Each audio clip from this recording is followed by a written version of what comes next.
ya empecé a grabar. Vamos a retomar la conversación. En realidad tuvimos problemas técnicos para poder hacer esta sesión en vivo. Entonces, lo que vamos a hacer es que vamos a grabarla y la vamos a montar una vez terminemos en la página. ¿Listo? Entonces, como les conté, para los que no pudieron ver la primera parte de este espacio en el en vivo, estamos hoy con 4 profesores y 3 estudiantes que nos acompañan en la sección Seamos en Vivo. Seamos en Vivo es una sección de la corporación Seamos Democracia Digital, precisamente donde buscamos generar espacios que podamos hablar temas específicos, pero que también sean propios de una coyuntura que estemos viviendo en nuestra sociedad. En este caso, y para iniciar este año con las secciones y para iniciar y dar la apertura de esta sección, el tema que se escogió fue la virtualización de la educación. Nos hemos dado cuenta que precisamente con la llegada de una pandemia que nos tiene a todos, a todo el planeta, en una situación de virtualidad, pues, inicialmente, y en su mayoría, pues nos ha puesto en un escenario en donde nos ha generado muchas preguntas e inquietudes respecto a distintas dinámicas que tenemos en nuestro día a día. Desde la corporación creemos que esta situación lo que hizo fue acelerar un proceso que se viene dando ya desde hace unos años, conocido como la llegada de la era digital. Y lo que hizo esta pandemia fue acelerar el proceso de un momento a otro, ¿sí? Pero que no podemos desconocer que es una realidad que se está dando, ¿sí? Una realidad que se está dando en distintos contextos y que nosotros no estábamos listos, pero al mismo tiempo tampoco consideramos que sea un escenario único que vaya a reemplazar la presencialidad, sino que en realidad sí vamos a estar precisamente acompañados de estos dos escenarios. Entonces, para no darle más largas a la introducción, voy a hablarles brevemente de las personas que nos acompañan el día de hoy. Voy a empezar por Stephanie. Stephanie es profesora de un colegio en media básica, en un colegio en el municipio de Cúcuta, un colegio público. Ella es comunicadora social, es especialista se me olvida siempre tu especialización, comunicación organizacional, perdón, y tiene un diplomado en educación universitaria. Como les conté ahorita, algo que me parece interesante también de Stephanie es que precisamente se ganó una beca del Ministerio de Cultura para realizar una residencia artística en escritura y edición editorial. También nos acompaña Juan Manuel. Juan Manuel es filósofo y es profesor de un colegio distrital en la ciudad de Bogotá. Juan Manuel es también pues es licenciado en filosofía y también es magíster en investigación social. Ha tenido la oportunidad de trabajar en otros colegios, no solamente en el sector público, y también en una universidad del país. Nos acompaña también Viviana. Viviana Rodríguez es profesora en el sector rural. Ella actualmente está en la modalidad rural y se me olvidó la modalidad escuela nueva. Es licenciada en literatura y también tiene un magíster en literatura colombiana y latinoamericana. Y Rafael Álvarez. Rafael es profesor de un colegio privado en la ciudad de Bogotá. Es licenciado en ciencias sociales, es geógrafo, es también magíster en medio ambiente y desarrollo y estudios sociales agrarios. Es docente desde el año 2000 en materia de ciencias sociales y también fue profesor durante 4 años en Carolina del Norte, Estados Unidos, también en esta área. Hoy es profesor de estudios económicos y políticos de un colegio privado en Bogotá y también es coordinador de las monografías. Bueno, ahora vamos a hablar un poco de los estudiantes. Voy a empezar con María José. María José es estudiante de un colegio público en la ciudad de Neiva. Ella está cursando 11 grado y además es la personera estudiantil de su colegio. Está también con nosotros Daniel Pacheco. Daniel es también estudiante de 11 grado de un colegio rural en el corregimiento de Tapias, municipio de Ibagué, Tolima. Y está Valentina. Valentina es estudiante de un colegio privado en Bogotá. Está próxima a entrar a 10º grado y está aquí también porque ha mostrado mucho interés en temas educativos. Entonces vamos a iniciar así con nuestro primer tema. Vamos a hablar de cobertura y conectividad. Y ya que tenemos a Daniel con buena señal, vamos a aprovechar para preguntarle. ¿Cómo te ha ido, Daniel? ¿Cómo estás tomando tus clases? ¿De dónde te conectas? ¿Cómo haces pues para estar también con nosotros hoy acá? Hola a todos, mucho gusto. Mi nombre es Daniel Pacheco.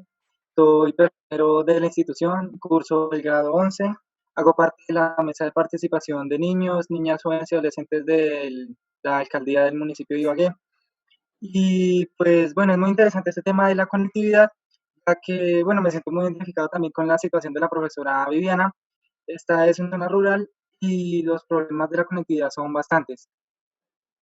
Es que no pueden tener clases ni conectarse, ya que la mayoría utilizan datos porque pues ya es bien sabido que en la zona rural no se utiliza mucho el Wi-Fi y muchos también utilizan sí las vías físicas y pues bueno, este tema es un poquito complicado en las zonas rurales. Yo opino que bueno, en la ciudad debe ser mucho más fácil los temas de conectividad, pero bueno, lo importante es que podemos conectarnos y estudiar. He conectado hoy gracias a un vecino también, un amigo, nos vende la clave de su internet y gracias a esto puedo estar conectado hoy. Puedo decir que afortunado ya que tengo Un buen este vecino. wifi. Ah, listo, vale. Ya que en la mayoría de mis estudiantes, de mis compañeros, no pueden conectarse, en fin. Bueno, la conectividad, se puede decir que muy mala, en estas zonas poca señal y pues ya lo he comentado por mí. Muchas gracias. No, pues a ti, Daniel, por estar acá. O sea, que entonces tú le das a tu vecino dinero para que él te facilite la clave de su internet. Exacto. Y estás viendo las clases desde tu casa, te mandan las tareas, te mandan las actividades, ¿cómo está funcionando pues la metodología? Pues bueno, los profesores, la gran mayoría, estamos utilizando plataformas como Edmodo, Classroom y pues WhatsApp, que es como la más básica. Y pues bueno, sí, hacemos la metodología de enviar trabajos y bueno, los estudiantes los resolvemos, eh, ponen una fecha y debemos entregarlos antes o en la fecha que los profesores han designado. Entonces, pues sí, la cuestión con mi conexión es que sí, le pago al vecino para que me regale internet. Prácticamente. Ok. Y en tu caso, Viviana, que también estás en zona rural, ¿cómo manejas el tema? Bueno, hola. Hola. Bueno, mi caso es un poquito complejo. Yo soy docente de primaria. Los chicos de secundaria quizá también en la zona rural, pese a las dificultades que Daniel comentó de la conectividad y de la poca señal que hay en el área rural. Los chicos se las arreglan, como nos mostró Dani, que le pide la clave al vecino. Y en el caso de primaria, pues es mucho más complejo porque las mamás del campo no interrumpieron sus procesos de vida ni su dinámica de vida, ellas continuaron lo mismo. Entonces, el niño quedó como en el aire porque nosotros tenemos las guías físicas y eso sí lo tenemos muy potencializado, el trabajo a distancia. El trabajo a distancia lo manejamos bien porque nuestra metodología es flexible, nosotros trabajamos con niños que sus padres se desplazan constantemente porque van donde está la cosecha, donde está el trabajo, luego regresan y así nosotros nos aseguramos pues de controlar la deserción y la no repitencia, pero entonces tenemos como esta experiencia en trabajar con estas guías a distancia. A eso es a lo que nos tocó recurrir. Los niños tienen pues su autocontrol y su trabajo autónomo pues un poquito mejor desarrollado, pero siempre es complejo porque nosotros en este momento no podemos determinar si sí lo están haciendo bien, si no, y la única conectividad que tenemos es la llamada telefónica y el WhatsApp, que tampoco abarca el 80% siquiera de las mamás. Por ahí un 70-60% de las mamás tienen WhatsApp y por medio de eso, esa sería pues como nuestra conexión con la virtualidad. Ya el asunto de la institución, con los docentes entre sí, que nos reunimos y utilizamos las plataformas que la Secretaría de Educación nos proporciona, en el casco urbano tenemos acceso, pero los niños allá en la finca sí nos ha tenido, no, hemos tenido que potenciar el uso de las guías físicas. Y con los niños pequeños sí que ha sido un poco difícil por el tema de los cuidadores, porque los papás en ocasiones no se pueden sentar con ellos, en ocasiones no nos pueden atender la llamada en el horario que nosotros les ofrecemos. Entonces sí ha sido un poquito complejo, pero la idea es que pues, la virtualidad nos pueda llegar en algún momento y nos pueda facilitar como una herramienta a nuestro trabajo también. Viviana, ¿en qué municipio del Tolima te encuentras? Y yo me encuentro en Herbeo, Tolima. Herbeo queda en la frontera entre Caldas y Tolima, en el norte del Tolima, cerca del páramo del Nevado. Además, porque hay algo interesante que olvidé contarles también de Viviana, y es que Viviana ha trabajado pues de la mano con la Secretaría de Educación en todos los temas, ha participado pues en el proceso de consolidación, pues como el tema de la cátedra para la paz, precisamente en estas zonas, y también en temas de garantía de derechos humanos. Creo que también entendí que has hecho en la región. Entonces, me parece interesante que también que nos cuentes un poco cómo podemos pensar en un escenario rural que pues más allá de entrar a hablar y desviarnos pues como esa línea de la historia colombiana en materia del conflicto, ¿cómo crees que puede la virtualidad garantizar o si de alguna forma puede ayudar a garantizar derechos en las zonas rurales de nuestro país? Bueno, en principio, pienso que pues poder garantizar llevar la virtualidad en la zona ya es un reto grandísimo, pero si surgen las condiciones, sí, porque es un entramado bastante complejo, pues no pongamos de nuestra parte, sino que se requiere de mucho más. Claro, la virtualidad es una excelente herramienta porque nos permite conectarnos, pues todos sabemos de sobra las bondades que ofrece la virtualidad. Pues que determine que se esté cumpliendo una garantía de unos derechos, pues depende del uso, ¿no? Depende mucho del factor humano también. Pero sí considero pertinente que debería llegar la conectividad a estos lugares y que también la gente tiene, o pues las personas que habitamos allí en lo rural, pues tenemos, y sobre todo los papás de los niños y los habitantes de allí, pues también tienen sus maneras de acomodar la virtualidad a su propia dinámica de vida. Y también es importante escucharlos a ellos en cuanto a lo que les puede, el beneficio que les puede generar, ¿sí? Tener en cuenta cómo esto les interrumpe su dinámica de vida y si los impacta positivamente. Sí, o sea, considero siempre que la herramienta tiene que tener un impacto muy positivo en tanto que si estamos tan alejados, por ejemplo, nosotros que trabajamos en la escuela nueva y trabajamos a distancia constantemente con ellos, a veces hay maestros que tenemos que dormir en la escuela porque está lejos del casco urbano, pues la virtualidad es una excelente herramienta, pero pues tampoco depende de nosotros porque si no está la antena allí o no está la conectividad, entonces sería muy complejo, pero sí considero que ofrecería muchas bondades frente al tema de los derechos, de mejorar la calidad de vida o incluso de usarla como una herramienta para muchas dinámicas de vida allí. Así es. Daniel, ¿pudiste escuchar a Viviana? Sí, la escuché. Cuéntanos tú para qué usas el Internet o para qué usabas la conexión a Internet antes de esta situación. Pues el Internet, comúnmente para los trabajos, hacer investigación y tareas, y para redes sociales. Ok. ¿Y crees que si llegase a pensarse en un escenario más virtual para el campo rural, qué crees que podría traer eso de beneficio para ti como estudiante? Pues bueno, creo que podemos tener un conocimiento como más avanzado sobre las tecnologías, ya que en la zona rural pues son pocos los que tienen acceso a tecnologías, a un computador, a un celular, a Wi-Fi, etcétera. Entonces, creo que sería muy interesante ya que nos proporciona capacidades para un futuro. ¿Y a qué te refieres con un futuro? Pues con el uso de las tecnologías en el ámbito laboral, pues ya que casi en la mayoría de empresas y eso se utiliza mucho la tecnología para la conectividad igualmente y estar al tanto de todo, ya ahorita que se tiene el internet. Okay. Daniel, ¿en tu colegio tienen alguna especialidad para 11, alguna técnica?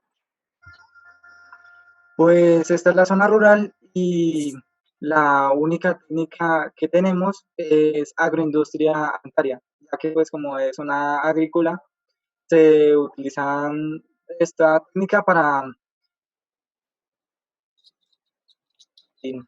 desarrollar actividades con diferentes cultivos, etc. ¿Y la tecnología podría ayudar en algo a esos procesos que ves ahora en el campo?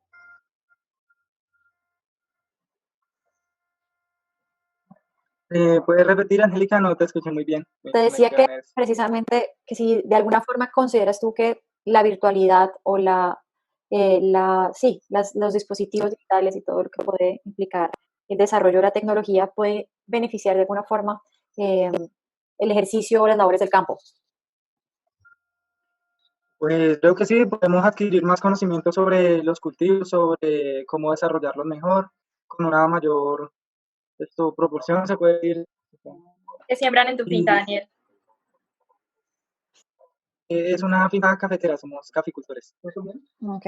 Yo quiero preguntarle a Rafael precisamente porque sé que tiene estudios en temas sociales agrarios. ¿Cómo ves la situación? Desde tu perspectiva, ¿qué reformas o qué modificaciones podríamos pensar en el Estado colombiano precisamente para eh, mejorar a través de las tecnologías de la información y las comunicaciones la situación de las zonas rurales en Colombia?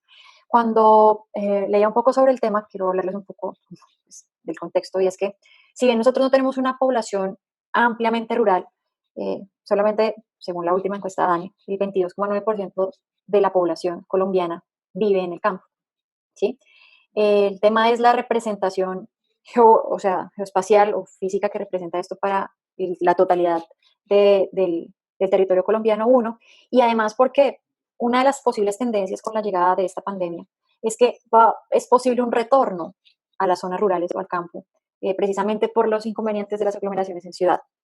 Entonces, ¿cómo crees tú, Rafael, que este contexto nos está visionando un posible escenario futuro y cómo pueden las tecnologías de la información y la comunicación ayudarnos a mejorar las condiciones de vida precisamente de la zona rural? Hola, Angélica, buenas noches para todos.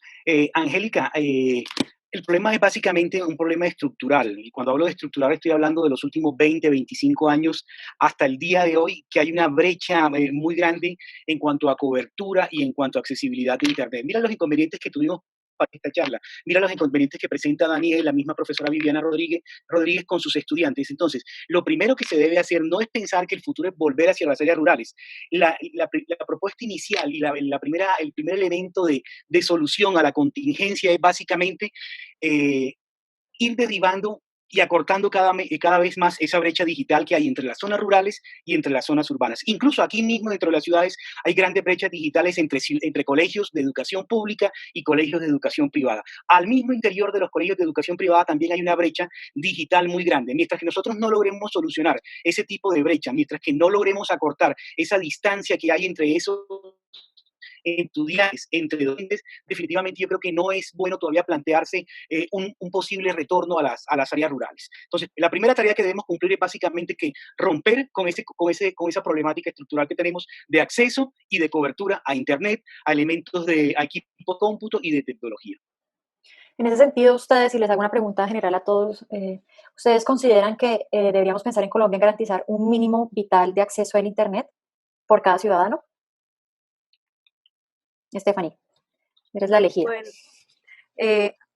adicional a la conexión, hay muchos estudiantes que no tienen ni siquiera un celular smartphone para poderse conectar. Entonces, van de la mano. Yo creo que el gobierno debe procurar llevar al menos un computador por hogar y asegurarles a esa familia conectividad, porque nada sirve que hayan computadores si no hay internet o que haya internet si no hay computadores.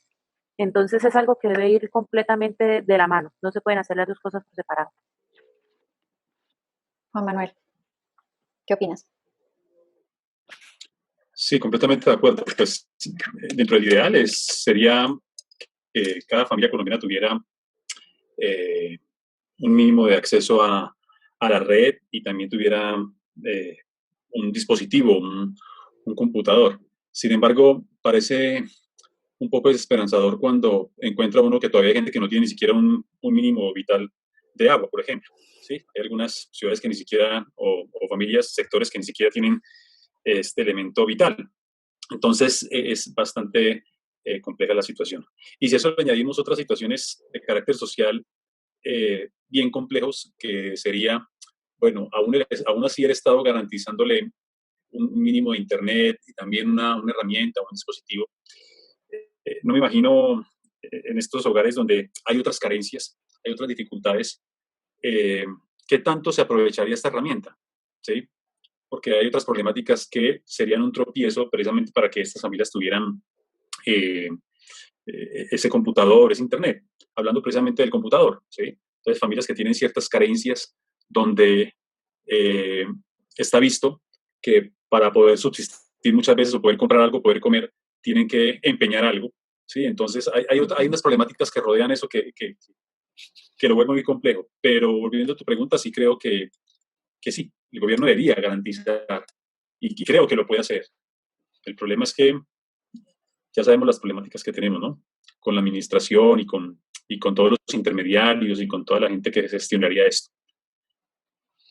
Sí, así es. Y creo que eso podríamos ahondar por esa línea, muy buen camino. Pues tenemos varios temas que tocar y la idea es que logremos hablar de varios puntos. Y quisiera preguntarle también a María José y a Valentina, ¿cómo ven esta situación de cobertura y conectividad, tanto para Colombia en general, como para la realidad de cada una de ustedes? ¿Quién empieza? María José. Bueno, pues la verdad, considero que el tema de la conectividad y la cobertura es muy importante echarle un vistazo, ponerle una lupa al tema de la conectividad y la cobertura, porque como hemos visto se presentan diferentes situaciones en las que ninguno estamos preparados, ninguno puede que no tengamos contemos con los recursos, con las herramientas que realmente necesitamos para podernos conectar, para podernos recibir los trabajos, para poder conectarnos a las clases y nada, echarle una lupa en estos espacios es muy importante. Okay. Valentina.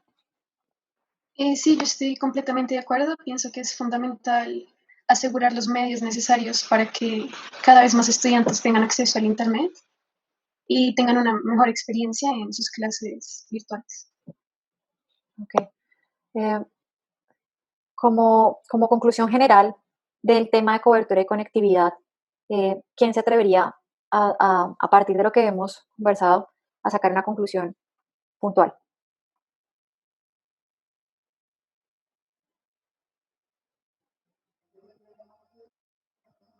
Bueno, yo me pongo de mano.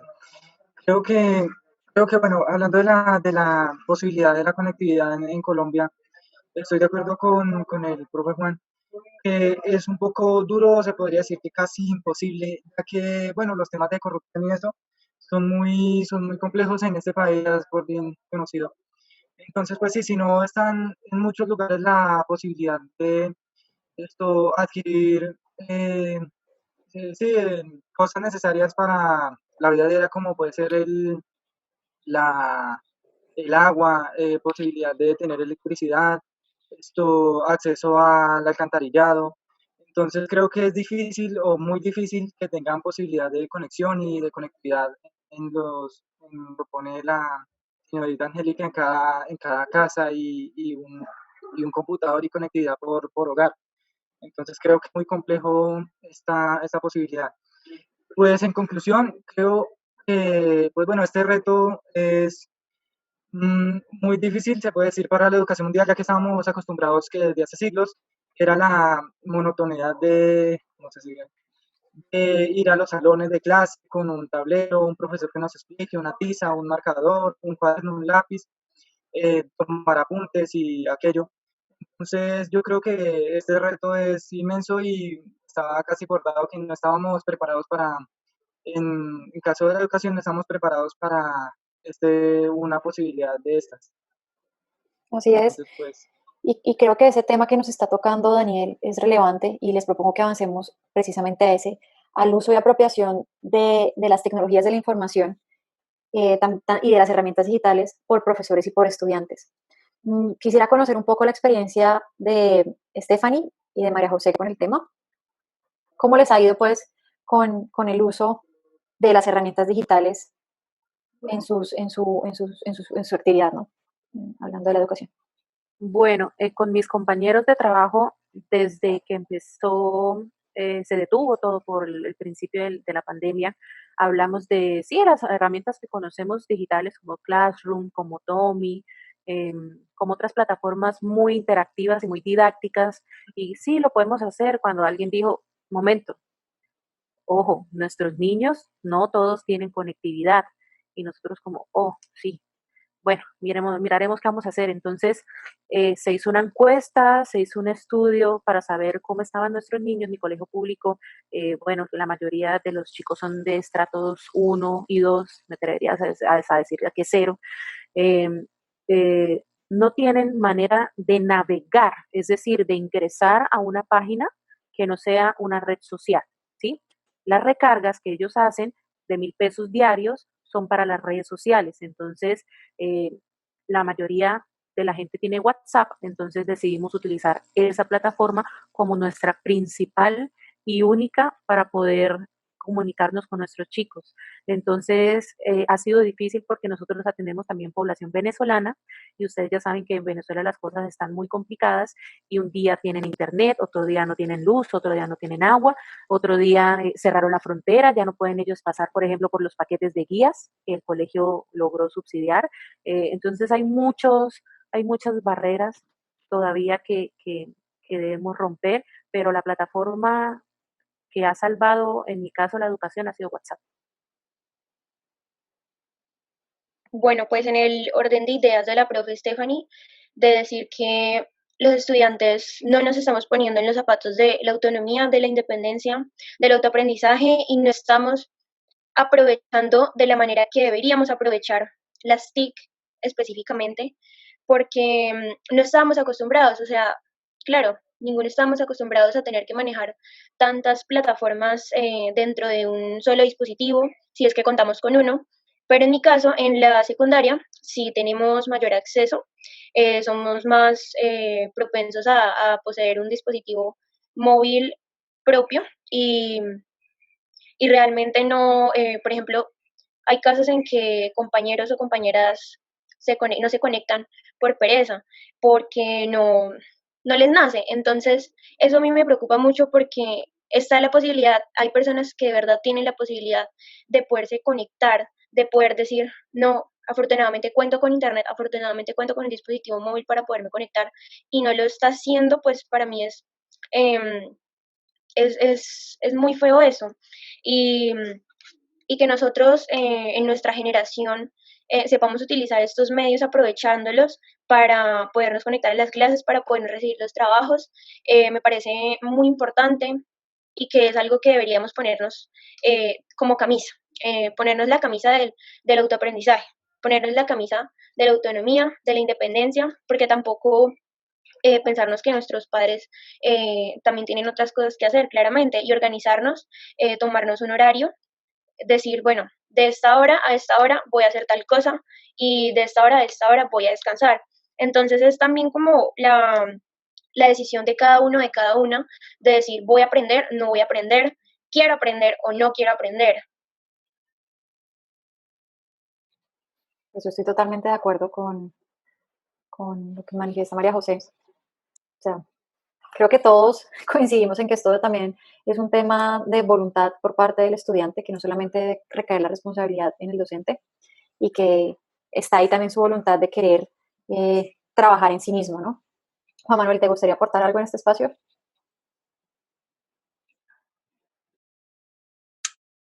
Yo creo que uno tiene que también hacer campaña, decía alguien, contra uno mismo, ¿no? Y cuando digo hacer campaña contra uno mismo es también poder desarrollar una crítica a nuestra labor como docente, muchas veces, porque antes de esta pandemia, digamos que se habían presentado, bueno, voy a hablar en el ámbito de lo público. Antes de esta pandemia se habían presentado oportunidades para que los docentes fueran desarrollando espacios en la virtualidad para ir como guiando a los chicos en todos estos procesos, ¿no?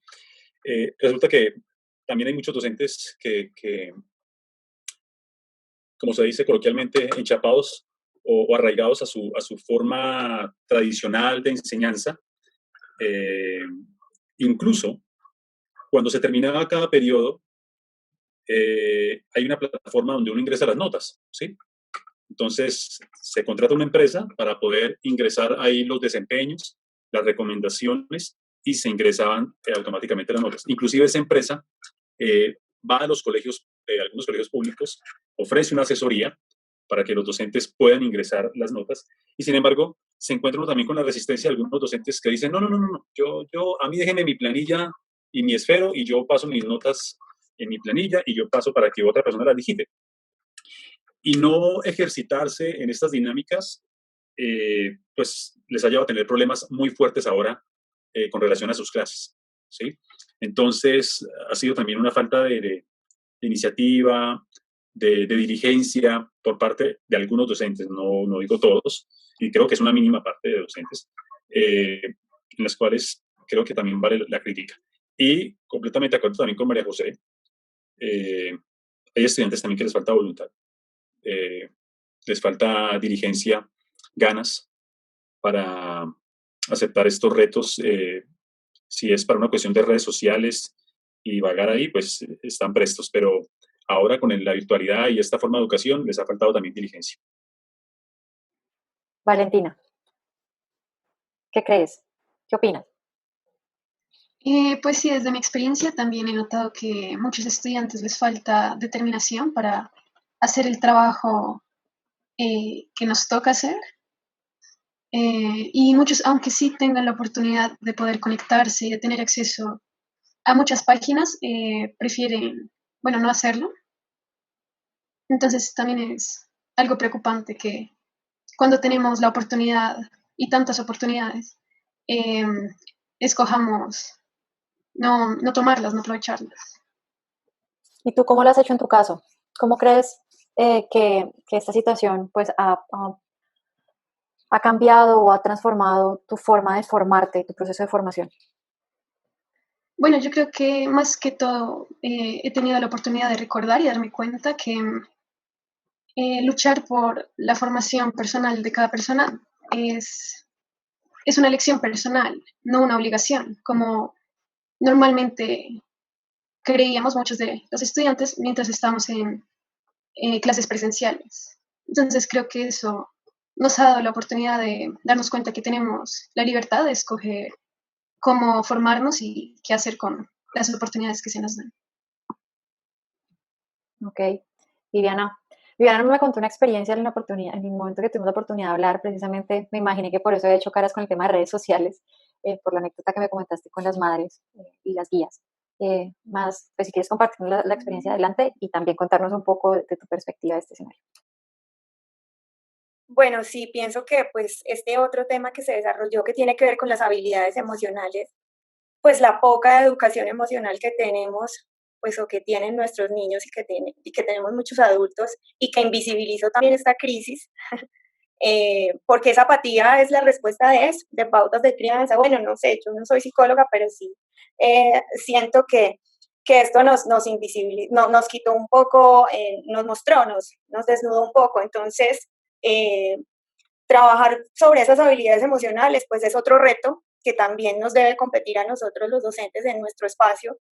Y sí, con respecto a no sé si de pronto te refieres que pues al asunto de que las mamás, que las pocas que tienen el WhatsApp sí son muy de pronto instruidas y muy fluidas con el asunto de las cadenas, no sé si te refieres a eso, de las cadenas del Día de la Madre y del video y de la felicitación, pero en ocasiones uno le envía un video que acompañe como recurso a una tarea en casa y entonces ahí sí ellas contestan, yo no pude descargar eso, no me alcanza no tengo internet en la casa, los datos, profesora, es que no alcanzamos a ver. Porque pues yo sí, por ser docente de niños de preescolar a primero, me entiendo, es con las madres, de preescolar a quinto, perdón, me entiendo, es con las madres y yo prefiero que ellas sean como las intermediarias del proceso con los niños y le envío, y pues obvio, los niños no tienen su propio dispositivo, como decía la estudiante hace un rato, entonces las mamás también, entonces también está como la cuota de los padres de familia, otros que prefieren como desertar,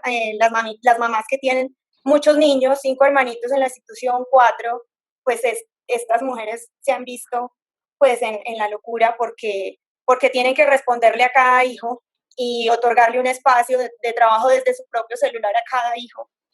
Y pues si encontrábamos estas resistencias desde antes con el asunto de la cadena, el Día de la Mujer, del Día de la Madre, el Día de la Canción, de la Tía, pero cuando era un asunto académico, entonces no nos servían los datos, no nos servía el Internet. Pues, ¿cómo será ahora? Pues, y sí, este es otro gran monstruo que se desencadena en este momento, que es esa apatía de todos los factores, desde todos los agentes y todos los actores del proceso pedagógico, del proceso María de José, de ¿quieres los comentar? estudiantes. Perdón, Viviana. María José, ¿quieres comentar sobre el tema? Tienes la mano levantada. Sí, recogiéndome en Valentina, em, es muy fácil distraernos desde el hogar, porque como ella decía, era como tener un policía enfrente, era como tener esa obligación y sentirse forzado o presionado a estar ahí y tener un horario estricto y, y en esta hora se hace esto, en esta hora se hace lo otro. Y también es eso, como que también de pronto nos sentimos muy, mm, em, muchas veces muy distraídos. Muchas veces nos es muy fácil distraernos en casa, con el celular, con cualquier cosa, pues tener al alcance en nuestra casa, pues ha dificultado también mucho este proceso de cumplir con los trabajos, de cumplir con la asistencia en las clases. Entonces sí, totalmente es un tema de voluntad propia, es un tema de decir, de proponerse, de plantearse un objetivo, de decir quiero estudiar, quiero aprender y lo voy a hacer de esta manera, de esta manera. Viviana, yo tenía una pregunta con respecto al tema que estabas hablando. Primero, pues antes, María José, gracias por la intervención. ¿Cómo hacen con los papás que tienen que salir a trabajar, que no pueden estar en cuarentena en sus casas? ¿Cómo hacen con esos papás de chicos de primaria para que les llegue la información, para que sepan qué tareas tienen que hacer, ya que pues solo tienen un dispositivo? Sí, no, tenemos que comunicarnos en la noche o en la mañana o solamente una vez por semana, esperar que ellos nos timbren para devolverles y tenemos que recurrir a la disponibilidad 24/7. Es el momento en que ellos se puedan comunicar y en que uno ya sabe que ellos están. Generalmente, pues las brechas, bueno, la situación y la condición social en la ruralidad todavía es digamos, muy tradicional frente a los roles que se desempeñan las mujeres y los hombres. Entonces, las mamás generalmente se encargan de preparar, digamos, las comidas, los almuerzos, para que los papás son los que salen a jornalear. A veces las mujeres también se unen en este proceso de recoger la cosecha cuando están las cosechas activas, pero generalmente ellas se quedan en casa. El problema es que el trabajo en casa es el que es bastante dispendioso o las mantiene ocupadas en el día. El lugar en el que las mamás mantienen en la casa, pero ellas no pueden, digamos, soltar lo que están haciendo porque el trabajo de la finca pues exige demasiada disposición. Entonces ellas de pronto que el niño se fuera a la escuela era, pues en la escuela lo cuidamos al niño, mientras ella trabaja ya en lo que tiene que trabajar porque tiene muy pocos espacios de descanso. Ya el niño allá en la casa, pues tiene que ella ponerle un trabajo al niño o ponerlo, a ocuparlo, pero ella no puede orientarle el trabajo que uno le envíe porque no tiene tiempo o no está como activo eso en su dinámica de vida. Entonces ellas también tienen que hacer como un cambio porque realmente la figura del papá, pues no es tampoco pues como por echar pullas, pero la paternidad es muy específica en las zonas rurales y además pues porque ellos no pueden estar allí. Es muy raro el papá que permanece en el día allí porque él está cumpliendo su jornal.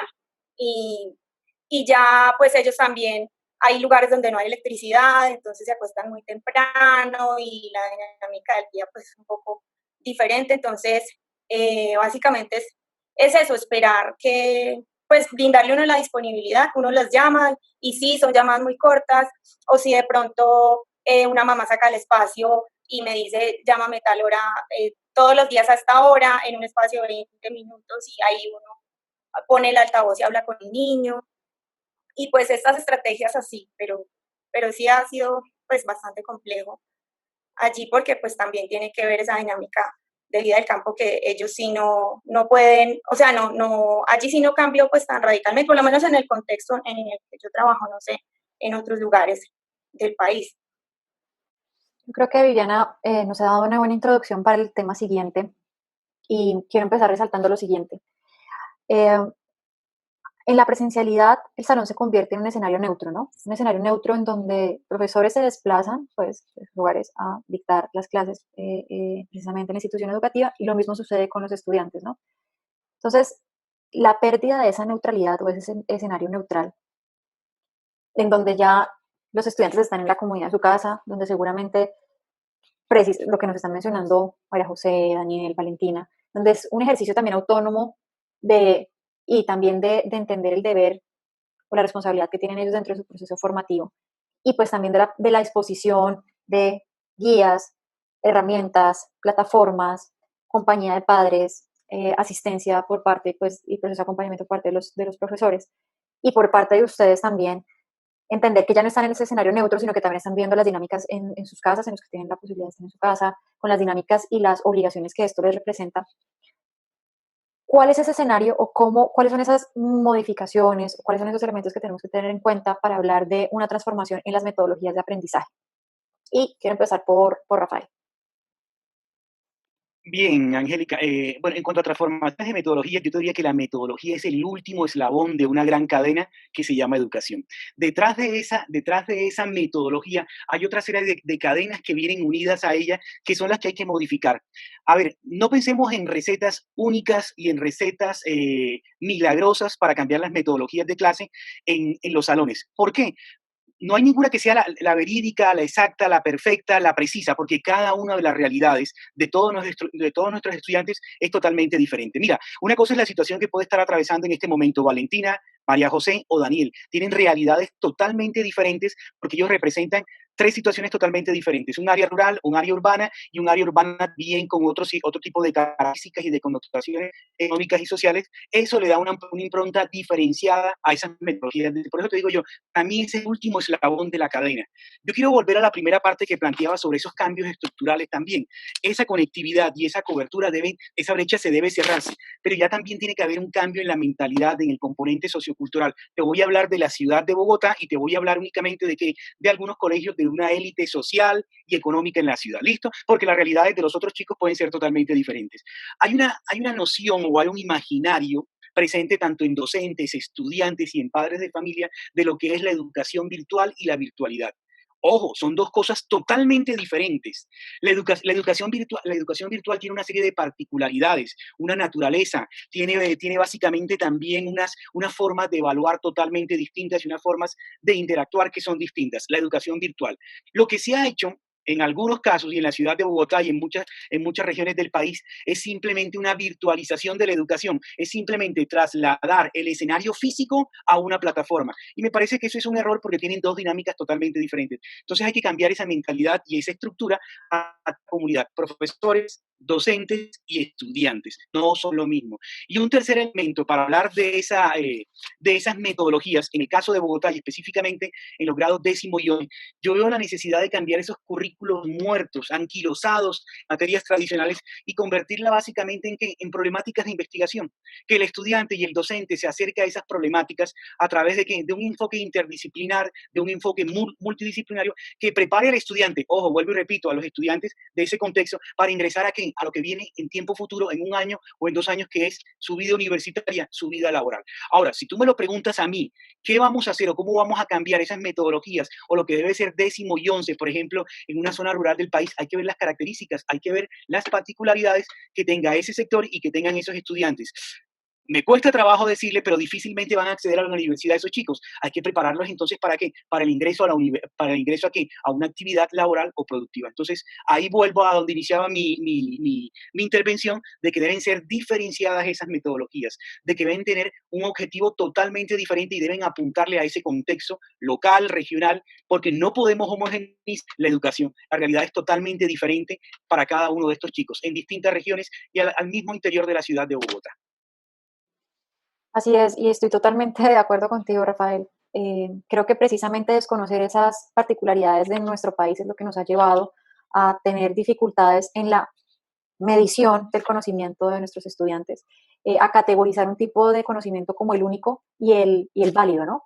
Y eso ha desconocido habilidades y aptitudes que pueden tener precisamente también los estudiantes desde su realidad, y que les puede abrir escenarios precisamente que responden a las particularidades y a las características propias de su contexto, de su entorno.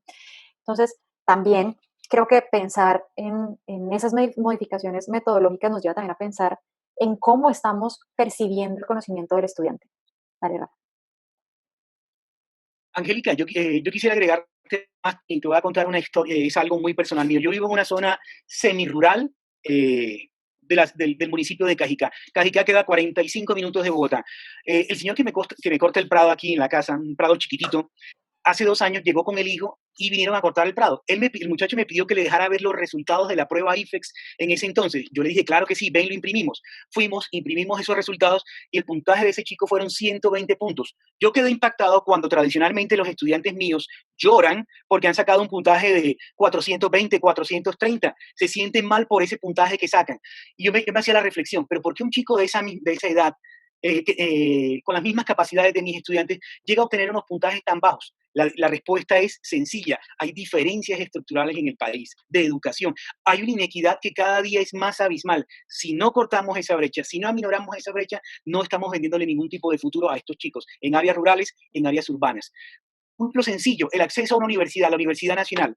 Yo soy 100% público, egresado de un colegio público, Colegio Distrital La Amistad de Bogotá. Soy egresado de una universidad pública, la Pedagógica, y soy egresado de otra universidad pública, la Universidad Nacional. Pero resulta que para la Universidad Nacional, mi papá me molestaba y me decía, usted le tocó preparar 4 años el examen para poder pasar en el Nacional. Y yo decía, en el fondo tiene razón mi papá, porque yo me preparé durante 4 años en la Universidad Pedagógica para poder aprobar el examen de la Nacional. ¿Y por qué lo aprobé? Porque ya tenía un cúmulo de conocimientos, de experiencia de 4 años de estudios universitarios. Cuando yo competí por primera vez para acceder a la Universidad Nacional, no lo logré. ¿Por qué? Y lo voy a descubrir 4 años después. Cuando yo entro a la Nacional a estudiar una carrera que no tenía tanta demanda como geografía, me encuentro chicos egresados de colegios como el Liceo Francés, como colegios privados. Por supuesto, no tenía los elementos para ganarle y para competir con ellos. Entonces, vuelvo y repito, el asunto de nosotros es básicamente inequidad. Mientras que esa inequidad en la educación no logre ser recortada, no vamos a tener procesos de inclusión social y procesos de inclusión económica para los chicos de áreas rurales y para los chicos de áreas urbanas que han sido formados en la educación pública. Es muy difícil. Viviana y Stephanie, las vea sintiendo durante la participación e intervención de Rafael. ¿Quieren decir algo?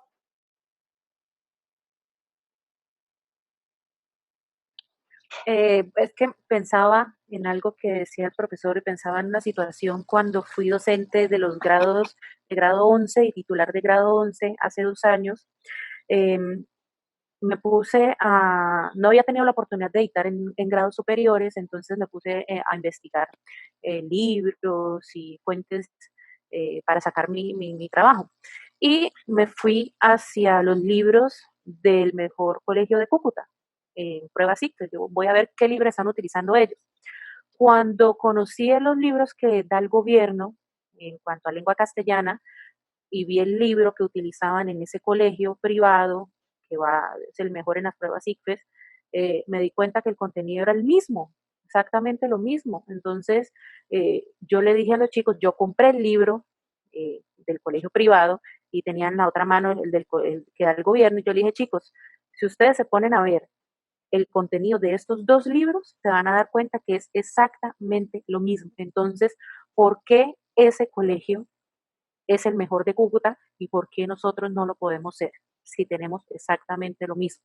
Entonces yo me propuse a ellos mostrarles que tienen capacidades, ¿sí? Porque lamentablemente a veces en los colegios públicos como que el sistema, también el mismo sistema de la sociedad nos hace minimizar a las personas con necesidades o las personas más vulnerables, nos las hacen minimizar, que no pueden, que no son capaces, que sí.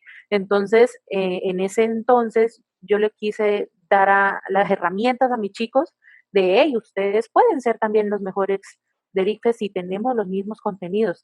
En ese entonces éramos todos profesores jóvenes, tenemos profes jóvenes, estamos con la tecnología, lo que podemos llevar al colegio, estamos en la onda, estamos modernos, le vamos a dar todas las herramientas, necesitamos que ustedes pongan de su parte.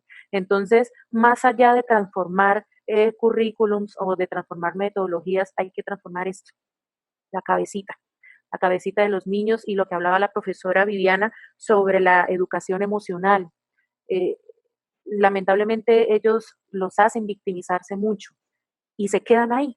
Entonces, se quedan pobres de mente porque ellos pueden hacer cosas increíbles y ese año a mí me sorprendió completamente porque la sede en la que yo estaba en mi antiguo trabajo era una de las sedes que más dificultades tenía disciplinariamente y académicamente y logramos sacar al mejor ICFES del colegio en las diferentes sedes, al mejor estudiante de la técnica del SENA, al mejor puntaje de lectura crítica y al personero también del colegio de 7 sedes. Entonces fue una transformación hermosísima que yo pude lograr ver en los niños cuando de entrada les dije, nosotros tenemos las mismas herramientas, ahí es que hacerle y ponerle todo el empeño, como lo dijo también la estudiante María José, es mucho de voluntad del estudiante de escoger qué es lo que quiere para su vida.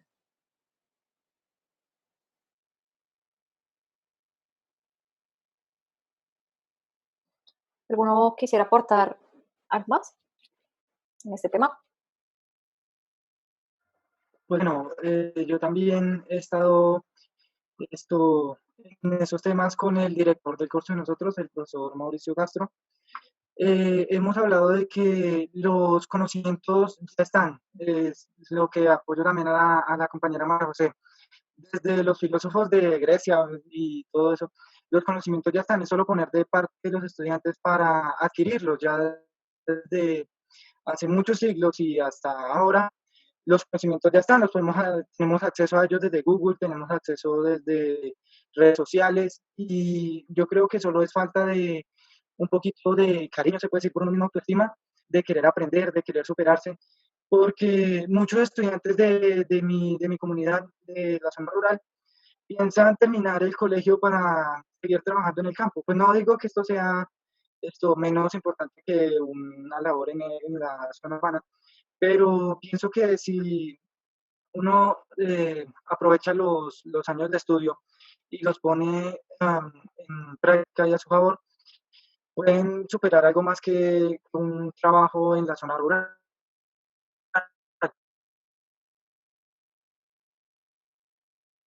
Entonces, de eso, la parte del pensamiento de los jóvenes, que en estos zonas el año pasado hubo un estudiante que se sacó 130, me parece también, y él estaba muy contento por ese puntaje. Entonces, todos en el colegio opinaron que, bueno, había sido el menor puntaje de los ciclos de la institución el año pasado. Pero él, en su mente, en su pensamiento, él creyó que ese puntaje bueno, era mucho, era mucho con lo que podía hacer, yo opino. Entonces, bueno, el estudiante era un poco flojo, se puede decir vago, perdonen los términos, pero entonces llego a la conclusión, ya porque me extiendo mucho, de que si va por parte de los estudiantes de adquirir el conocimiento por sí mismos, de querer estudiar y querer aprender, ya que todo está ahí, ya todo está escrito, ya todo está hecho, ya todo está aprendido, todo está. Eso solo es adquirirlo.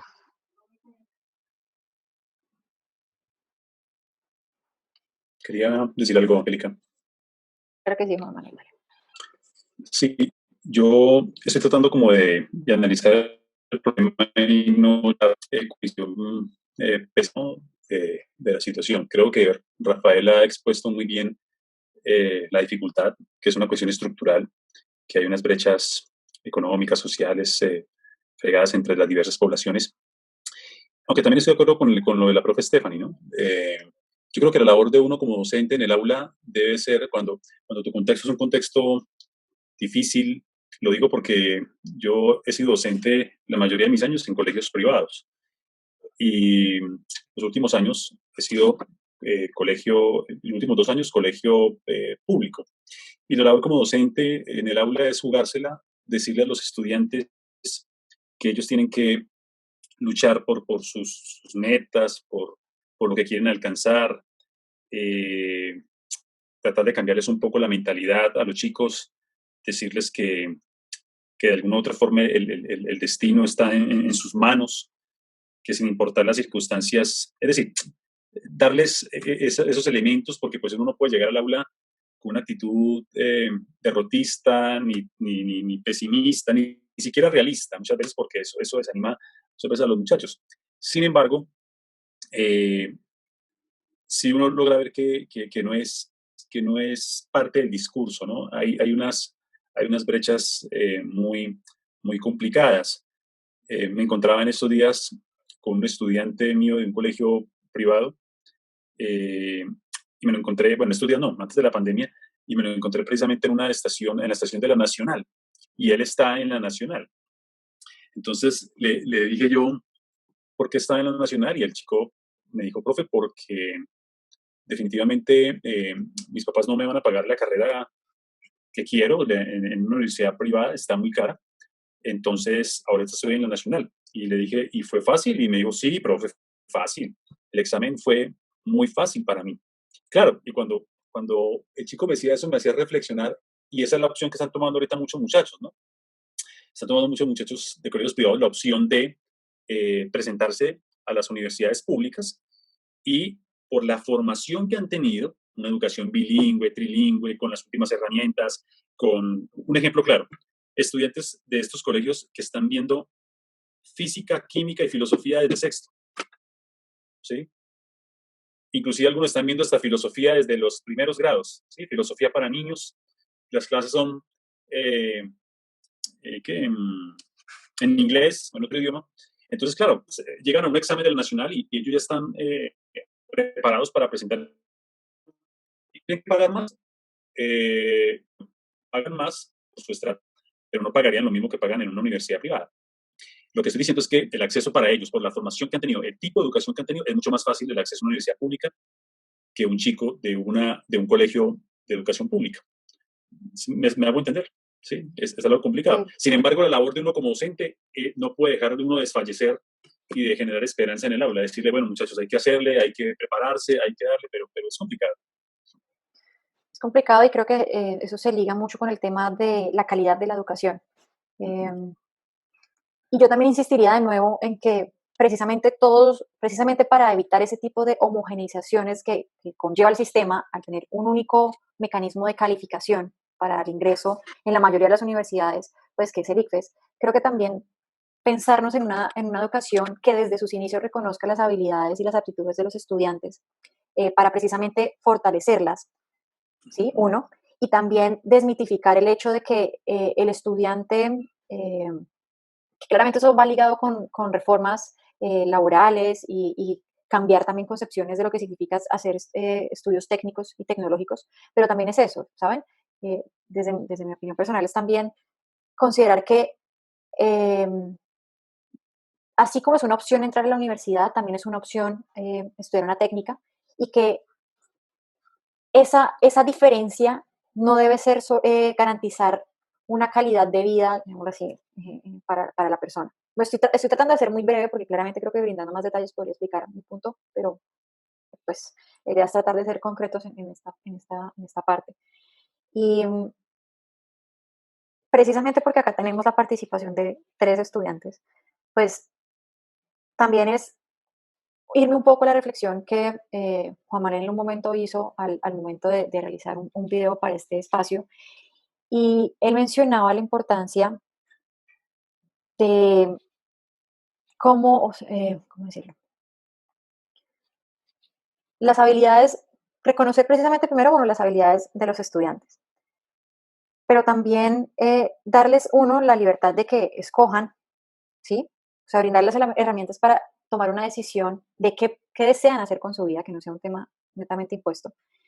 Y pues eso también está dado por sus contextos particulares, ¿no? Sus entornos familiares, sus entornos pues, contextuales, socioeconómicos, en fin. Entonces, creo que pues es una reflexión amplia y que hay mucho camino que recorrer al hablar de ese tema. Y no quisiera dejar de un lado el último, pues uno de los temas que también quisiera tocar con ustedes, y es el tema también de las metodologías. Si bien es un contexto particular el que estamos ahora enfrentando con el tema de la pandemia, pues quisiera también conocer la opinión de todos ustedes brevemente sobre qué opinan de la virtualidad y qué opinan de la presencialidad y cómo podrían esos dos espacios funcionar en un escenario digital, pues de la era digital.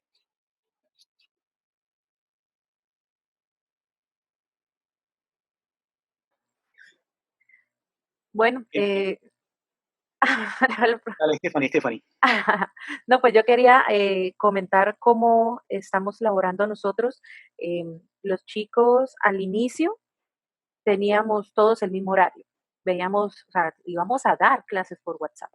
Entonces, todo el colegio tenía, por ejemplo, a las 2 primeras horas lengua castellana, siguiente biología, pero nos dimos, duramos una semana así, y nos dimos cuenta los docentes que era muy difícil para nosotros atender a casi 200 estudiantes al mismo tiempo, con dudas, con preguntas, más los que escriben, los que mandan correos, los papás que llaman, entonces todo se congestionó muchísimo. Dijimos, no, tenemos que volver a los horarios como los tenían antes. Entonces volvimos a los horarios que cada salón, cada grado tenía. Entonces, cada titular hizo un grupo de WhatsApp con sus estudiantes y lo que hacemos nosotros es añadir como participantes a los profesores según el horario y los profesores dan su clase. Nosotros tomamos asistencia para llevar como un récord de qué chicos logran una conectividad media, alta y baja para saber qué está pasando pues en su familia o en su entorno para saber por qué no se están conectando. Entonces, comenzamos así. Al principio ellos tienen inglés, entonces yo añado al grupo de WhatsApp al profesor de inglés. Chicos, le dan la bienvenida al profesor inglés, tienen 2 horas. Y yo me voy para mi clase de lengua castellana con los chicos de séptimo. La profesora me añade a mí, yo tengo alarma, termina la hora, la profesora me elimina del grupo, yo elimino al profesor de inglés, agrego al de matemáticas, a mí me vuelven a agregar a otro grupo y así sucesivamente. Entonces, nos logramos acomodar de esa forma. Uno como titular pues debe estar pendiente de 2 salones al mismo tiempo y aparte de eso hay papás o hay niños que preguntan fuera del horario de clase, entonces nosotros les decimos chicos, aprovechen la hora de clase porque es cuando nosotros los profes podemos concentrarnos en ustedes. Si ustedes me preguntan por fuera de ese horario, yo no voy a poder responderles porque estoy en clase con otro salón. Entonces ellos a veces pues no comprenden la dinámica, nos cruzan los cables y un enrollo, pero así la estamos sorteando nosotros en este momento, como si estuviésemos en un salón, pero en WhatsApp, exactamente igual.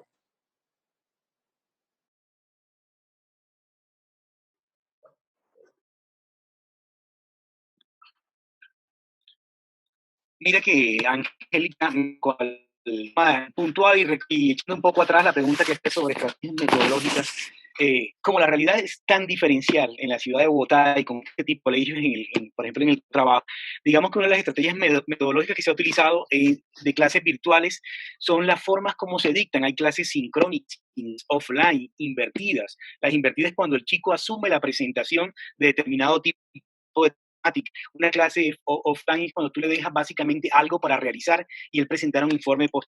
Una sincrónica es en tiempo real, como haciendo nosotros ahora, o una sincrónica es cuando hay una serie de actividades que se hacen fuera del computador, se traen. Digamos que toda esa diversidad de modalidades de clase virtual son las que han permitido la interacción de nosotros como docentes y estudiantes. Pero vuelvo y repito, esa realidad es totalmente diferente a la que pueden tener otros de chicos. Y esa realidad está dada básicamente es en la accesibilidad, en la conectividad que tienen ellos y en los elementos, en los instrumentos y en las herramientas para poder llevar a cabo una clase. Entonces, pensar en este tipo de actividades, por ejemplo, para espacios rurales, para espacios urbanos también de bajo poder adquisitivo, son especiales. Yo reconozco y valoro todo lo que hacen los compañeros míos, sobre todo lo de las áreas, y adelantaría una conclusión. Para mí ninguna plataforma va a cambiar la vida de un estudiante. Lo único que cambia la vida de un estudiante es profesor. Y yo tuve un buen profesor en grado 9º, 10º, 11, que me apuntó, usted tiene que irse por acá, y lo suyo va a ser la educación, tiene que estudiar, y 100% producto de la educación pública. Entonces también creo en el futuro, también creo en la posibilidad de que podemos sacar a esos chicos adelante. Como bien decía Juan Manuel, conozco algo de las clases de él, de las comunicaciones con sus estudiantes, y el asunto de los profesores públicos muchas veces no es vender conocimiento, sino vender de vivir y de seguir adelante. Y para todos ellos, los profesores del sector público y sobre todo para los profesores del sector rural, mi más sincera felicitaciones, mi admiración, porque trabajan con las uñas, se inventan cosas que muchas veces nosotros que tenemos todos esos elementos, de pronto no podríamos tener la visión ni el alcance que ellos logran tener. De acuerdo.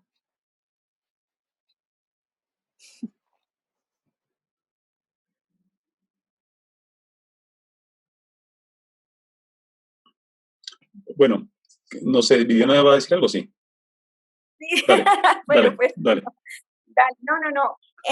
Muy breve, era con respecto a la experiencia que Stephanie nos contó, porque me recordó mucho mi quehacer y mi trabajo en la presencialidad en la escuela nueva. Seguramente los profes ya conocen esta metodología.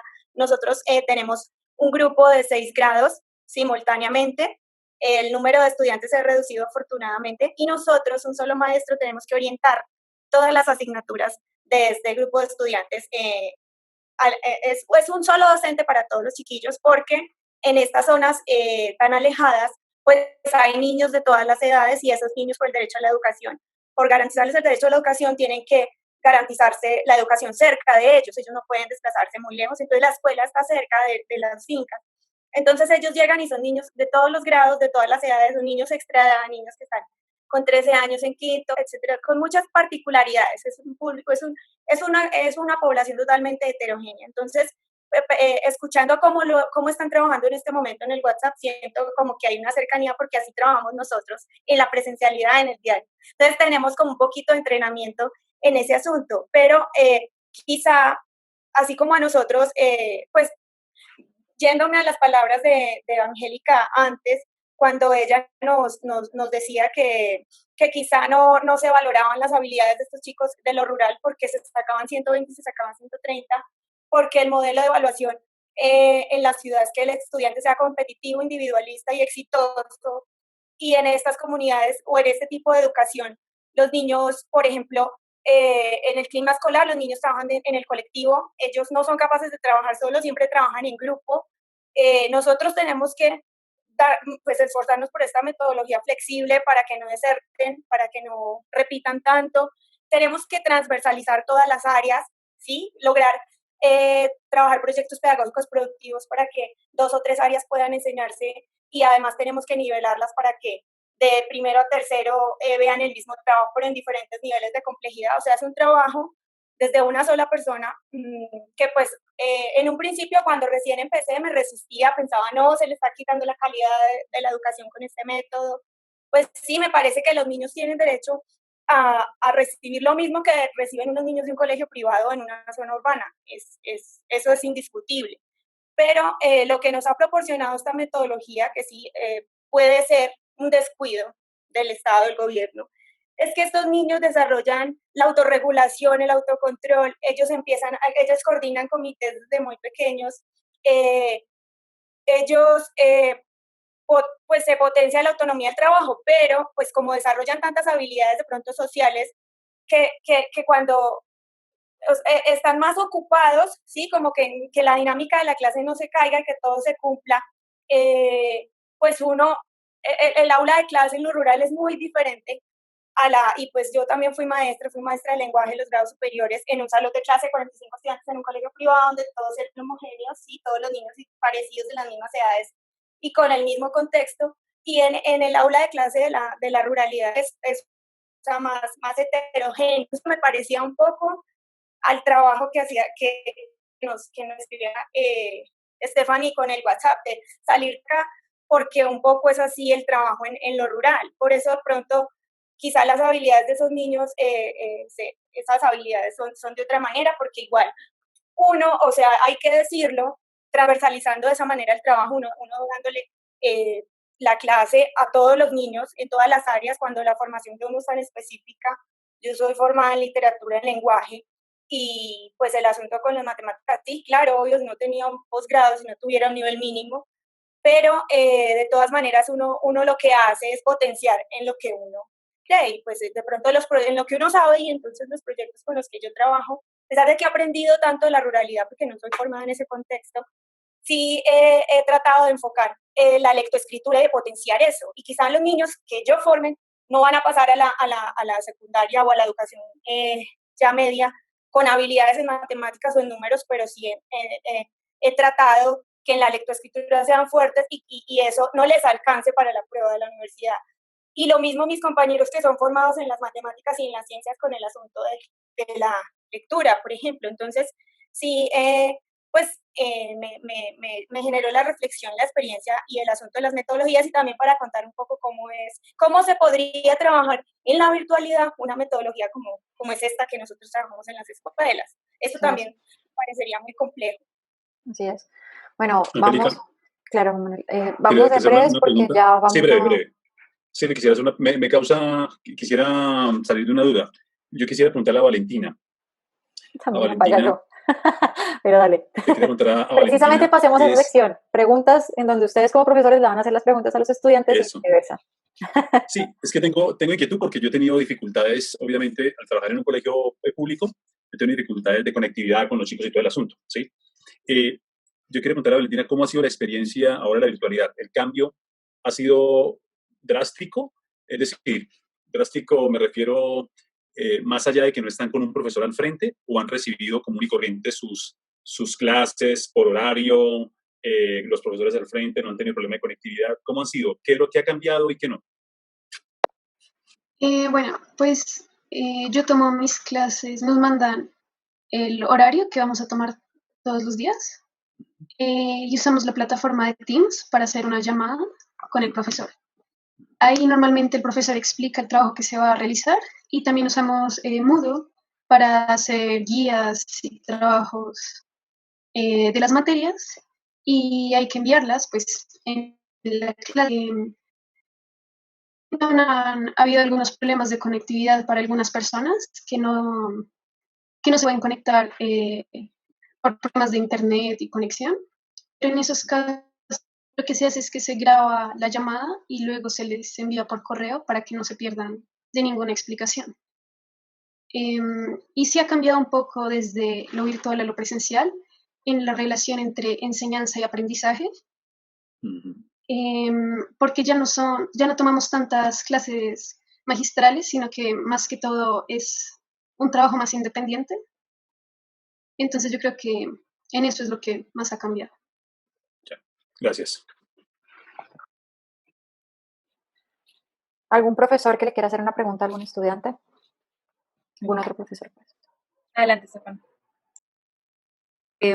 Yo hoy precisamente nos dieron la orden de averiguar por qué habían unos chicos que no se habían conectado, porque no habían enviado las guías número 1 y 2.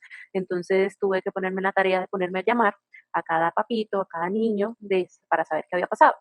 Y me encontré con 2 estudiantes, 2 varoncitos, ya grandes, de 14 años, que van en sexto, que no quieren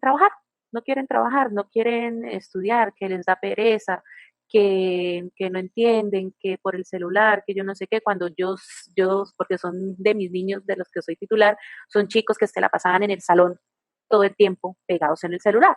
Entonces yo hablé con uno de ellos, le pedí permiso a la mamá y le hablé, le dije, corazón, ¿qué pasa? ¿Por qué si antes tú te la pasabas en el celular? Eh, ¿Qué necesitas? ¿Qué quisieras? ¿Cómo quisieras que fuera la clase o para que te llame la atención? Entonces mi pregunta para los estudiantes es qué esperan de los docentes en esa forma de educación virtualizada, cómo quisiera que fueran las clases a lo que están limitados cada uno en su contexto, ¿sí? Cada uno en su realidad. ¿Qué esperan de los profesores? Daniel, ¿te animas a responder la pregunta?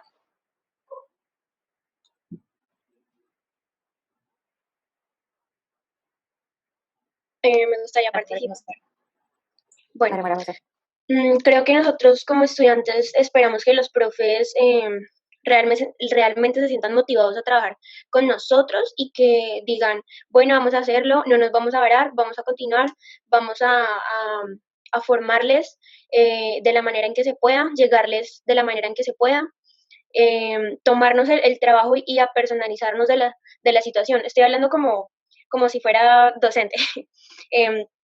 Entonces es como interiorizarse esas carencias de los estudiantes y digamos, como sacarlas a flote y decir, bueno, puedo tomar esta estrategia, puedo hacer tal cosa, voy a hacer tal cosa y en los encuentros ya sea sincrónicos o asincrónicos, dar como esa parte de motivación de chicos, chicas, no nos rindamos, vamos a continuar con este proceso y va a ser lo mejor.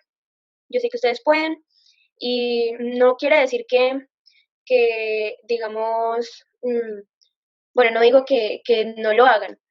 Claramente no podemos hablar acá de una totalidad, sino que estamos hablando de también dos contrastes también, porque pues también está, obviamente ese punto a mencionar que fue lo de la voluntad propia de cada estudiante, pero igualmente es como que los profesores también se pongan en los zapatos de la tecnología, porque que también igualmente sea, que también agradezco mucho el esfuerzo que han hecho muchos profesores de decir, bueno, pues me voy a cómo usar Classroom, aprender cómo usar Meet, cómo Zoom, y lo voy a practicar, voy a indagar cómo lo hago, cómo lo puedo hacer, cómo le puedo llegar a los estudiantes, y de alguna manera se hace.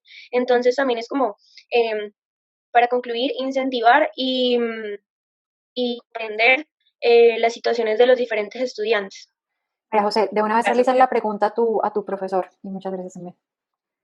¿Qué quieres preguntarle a quién? Pues creo que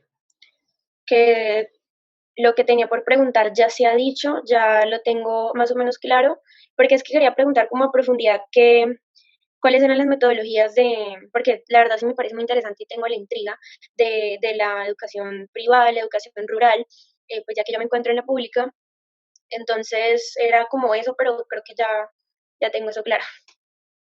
Ok, y Valentina, ¿te gustaría hacer alguna pregunta?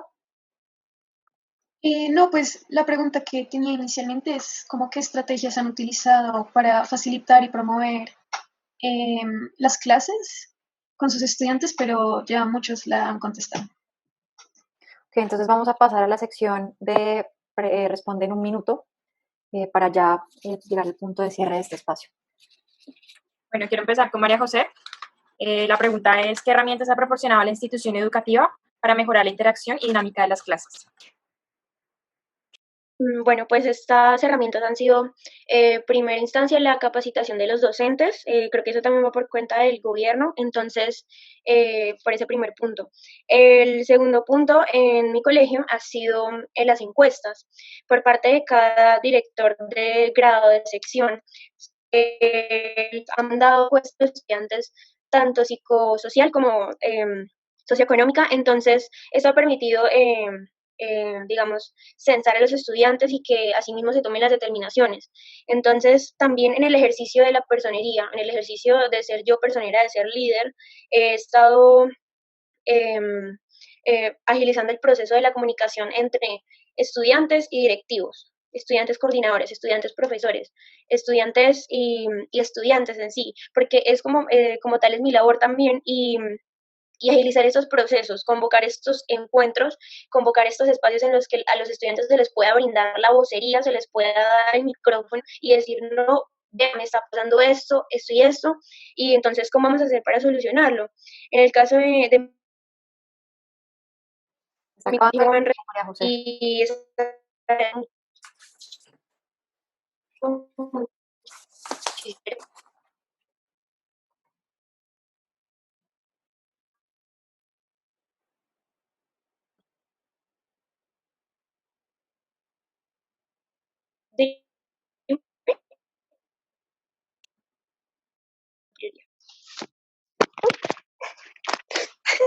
Muchas gracias, María José. Angélica. Bueno, Valentina, ¿cómo crees que tu colegio puede despertar la empatía para otras realidades sociales precisamente que son ajenas a la que tú puedes estar viendo en un contexto del sector privado? ¿Cómo en la institución educativa y cómo tú como persona? Bueno, pues cuando teníamos clases presenciales, en mi colegio hacía una actividad que se llama Solidaridad, en la que es un día que van varios niños o adultos mayores de diferentes fundaciones a pasar un día recreativo que los estudiantes organizamos. Y bueno, también nosotros contribuimos para darles algún tipo de regalo, ya sea ropa o algún juguete o cosas de ese estilo. También apoyamos a diferentes fundaciones y pues últimamente nos han estado familiarizando con las situaciones de más alumnos alrededor del país y promoviendo que a la medida de lo posible, pues si nuestras familias pueden, intentemos hacer algún tipo de donación para ellos. Y bueno, en lo personal, yo creo que también es mantenerse informado de la situación y la lucha que están viviendo pues muchos estudiantes en esta situación. Y, y sí, como no, no dejar que tener este tipo de oportunidades nos aísle del resto de nuestro país. Muchas gracias, Valentina. Finalmente, la pregunta de Daniel Pacheco. ¿Tienes conocimiento sobre el ingreso solidario otorgado por el gobierno? Si es así, ¿cómo te beneficia a ti como estudiante? Pues, bueno, yo he escuchado sobre el ingreso solidario, que, bueno, sí es un apoyo económico que esto aporta el gobierno a las personas de bajos recursos y eso, y que han perdido empleos, en fin. Pero, pues bueno, no he recibido por parte de ninguna entidad nada, ningún apoyo ni a mí ni a mi familia. Eso, pero bueno, pues por lo que tengo acá de otras personas que sí les han aportado esa ayuda, ha sido muy beneficiario ya que hay muchas personas que han perdido sus empleos, no tienen dinero, bueno, han acabado sus entradas de dinero. Entonces, pues este apoyo ha sido muy valioso y, pues bueno, eso ha sido por el momento lo que Muchas gracias, Daniel. Entonces, vamos con las preguntas de los profesores. Para Rafael, empecemos con Rafael. ¿Qué herramientas ha proporcionado la institución educativa para el desarrollo de las clases y funciones como docente? Bueno, ha habido un proceso de capacitación. De hecho, el colegio de año intentaba meterse en la educación digital y la educación virtual también. Sin embargo, pues el confinamiento aceleró todo ese tipo de procesos y eso de capacitación interna por los mismos docentes de tecnología en varias plataformas como Moodle, como Zoom, como Nearpod, como Learning Apps y como EducaPlay. Eso lo hizo la institución como proceso de capacitación y ha sido muy bueno porque hace 3 meses, 4 meses yo no conocía ninguna de estas plataformas y hoy en día no te puedo decir que las manejo a la perfección, pero sí puedo montar mis clases para los estudiantes en esas 4 plataformas. Ok, perfecto, Rafael, muchas gracias. Para Viviana Rodríguez, ¿qué herramientas ha proporcionado el Estado para el desarrollo de tus clases y funciones como docente?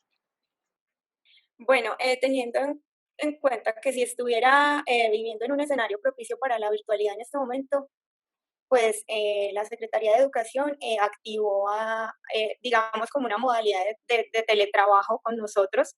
Nos han otorgado, digamos, muchas capacitaciones a diario para que nosotros elaboremos las guías de trabajo, bueno, de diferentes temáticas mediante la plataforma Teams.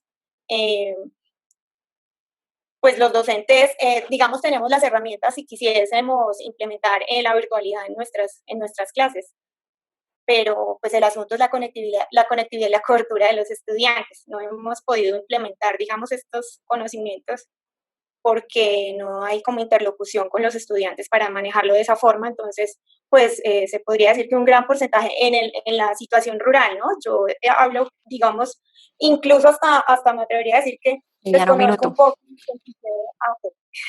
lo que sucede en la cabecera pero municipal, pero en la situación particular de mi contexto, pues el trabajo ha sido físico, entonces lo que nos ha proporcionado el Estado quizá pues no se ha podido implementar.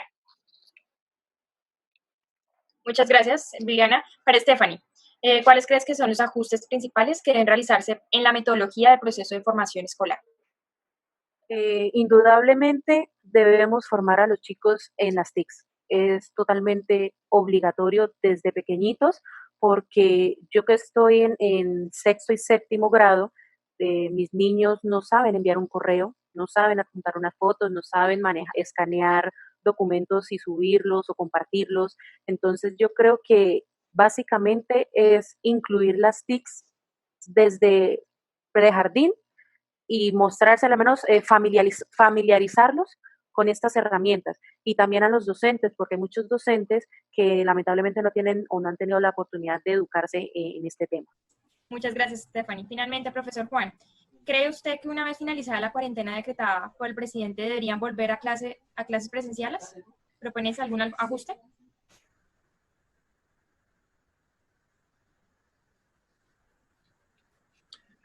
Hablo de la realidad, ¿no? Del presente. Soy de los que no creo que los estudiantes por ahora vuelvan a la presencialidad. se están en este momento evaluando las posibilidades para ver si ahorita en agosto los estudiantes pueden ingresar y pues efectivamente no creo que sea así. Yo creo que se debe esperar por lo menos este año, ¿sí? Y inclusive el próximo año mirar qué protocolos, qué medidas de seguridad se pueden desarrollar. Lo hablo específicamente por mi caso. Yo soy docente en Kennedy y obviamente Kennedy en este momento es la zona de Bogotá más complicada que hay. De hecho, Kennedy está en este momento en cuarentena total. Total. Entonces, no, por ahora no lo veo viable. Manuel, muchas gracias. Pues ya llegamos al cierre de este espacio y brevemente les voy a pedir que en una frase, a partir del concepto que les voy a dar, me den una conclusión. ¿Listo? Entonces voy a empezar. ¿Quiénes están pendientes? Bueno, Rafael levantó la mano. Creo que voy a empezar con Rafael. Empecemos con Rafael, sí. Rafael, en una frase. Transformaciones urgentes del sistema educativo colombiano. Urgentes. El audio. Audio. Definitivamente, insisto, constreñir o aminorar o achicar esa brecha digital que hay entre áreas rurales y áreas urbanas. Es la prioridad. Ok. Diana. Sí, escucho, pero no me han dado. Retos de la virtualización de la educación en Colombia para garantizar el derecho a la educación. Retos de la virtualización. Retos de la virtualización para garantizar el derecho a la educación.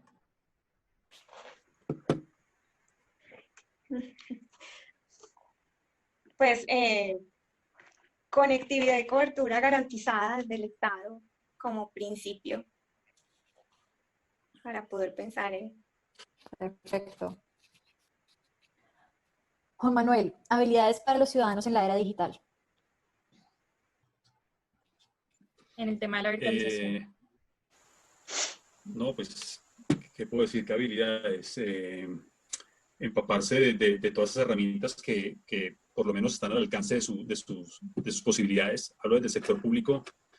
Me parece importante que lo poco que, digámoslo así, que el Estado pueda proveer, que los estudiantes puedan echar mano a esas herramientas y hacer un buen uso de ellas. Perfecto.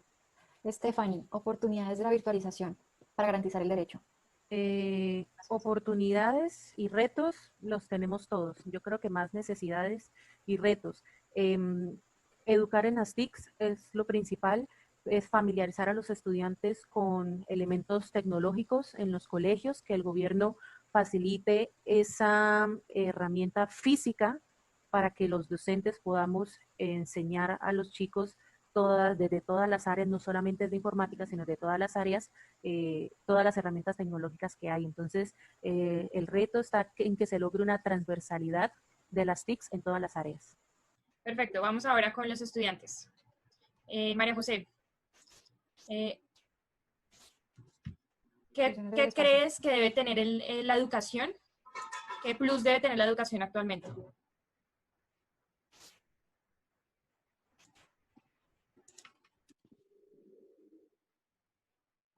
Ok, María José me dice que está teniendo problemas de conexión, entonces pasemos con Daniel, la misma pregunta.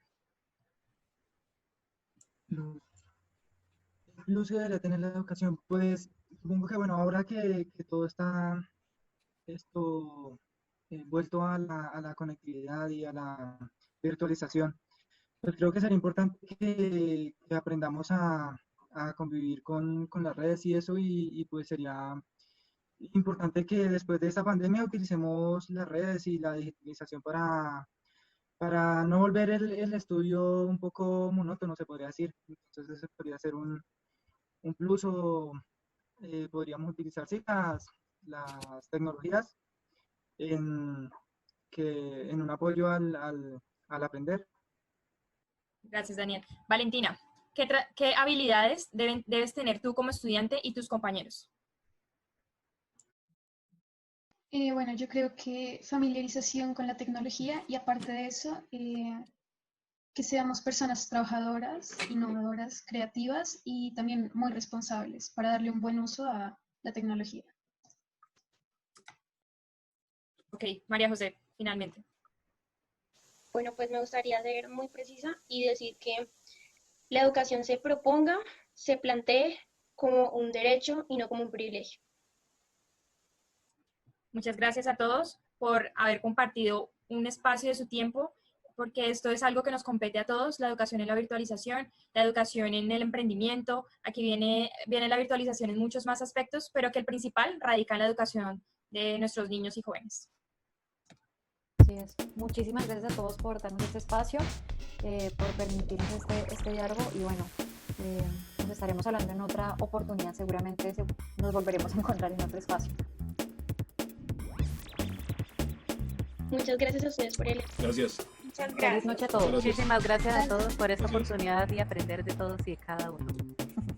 Gracias. Noche a todos. Ustedes, muchas gracias. Chao. Que tengan una feliz noche. Feliz noche igualmente.